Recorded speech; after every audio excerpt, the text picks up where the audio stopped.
എങ്ങോട്ടാ ഒറ്റയ്ക്ക്? അറിഞ്ഞിട്ട് എന്ത് വേണം? അങ്ങനെ അങ്ങ് പോയാലോ? കയ്യിന്ന് വിടറ. കയ്യിന്ന് വിട. അയ്യോ,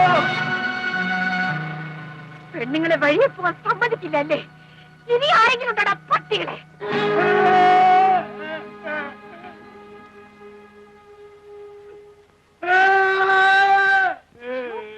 തിരുമേനിയല്ലേ? തിരുമേനി എന്തിനാ കരയുന്നത്? നീ എറിഞ്ഞ കല്ല് അവന്റെ മേത്ത് കൊണ്ട് അവൻ ചടഞ്ഞു വീണ് ചത്ത്. പോലീസുകാർ നിന്നെ വന്ന് പിടിച്ച് നോക്കിക്കൊണ്ട് നിന്ന് എന്നെയും പിടിച്ച് നമ്മളെ രണ്ടുപേരെയും അറസ്റ്റ് ചെയ്ത് കൊണ്ടുപോയി തൂക്കിക്കൊല്ലുമല്ല. അത്രേ ഉള്ളോ? അവരെല്ലാം ഓടിപ്പോയി. തിരുമേനി ഭയപ്പെടണ്ട. എനിക്കിനി പേടിയില്ല. കുട്ടി ഏതാ?